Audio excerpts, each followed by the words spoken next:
دا ابو داود شریف حدیث دے حضرت انس رضی اللہ عنہ فرمائی چې کله نبی کریم صلی الله علیه وسلم مدینه منوره ته تشریف راوړو نو مسلمانانو ځان لپاره د اختر 2 ورځې مقرره کړې وي چې په هغه 2 ورځو کې به مسلمانانو هغه خوشحالي کوله هغه 2 ورځې به په لهو لعب کې تېرولې چې کله نبی کریم صلی الله علیه وسلم دا ولیدل نو تفوس یې وکړو ما هذان اليومان دا 2 ورځې د څه شي دي یعنی کوم چې تاسو دا 2 ورځې مقرر کړې دي خوشحالي پکې کوئ له لعب کې تیروي آیا دا 2 ورځې د څه شي دي نو مسلمانانو ویل اې د الله رسوله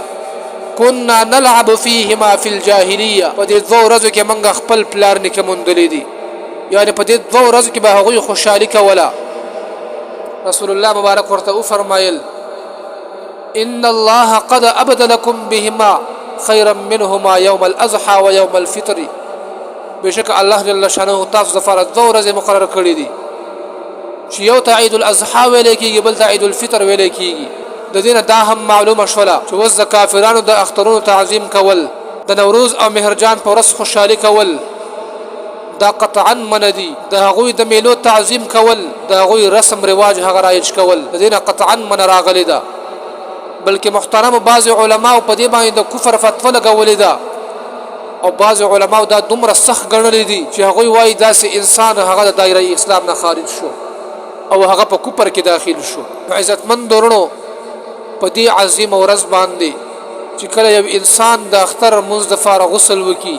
بهترین کپڑے واغوندي د اختر د منځ فارغ روان شي او په لار باندې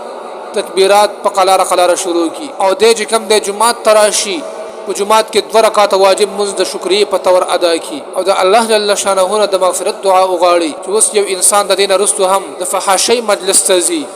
د شراب مجلس تزي او دغه شان غانې بجانې اوري په ذل خرچ چې کم دی هغه شروع کی هغه قسم ګناهونه شروع کی عزتمن درونو دا بیا د کافرانو سره متشابهت دي د دې مشابهت نه من راغلی ده ذکر رسول الله مبارک فرمای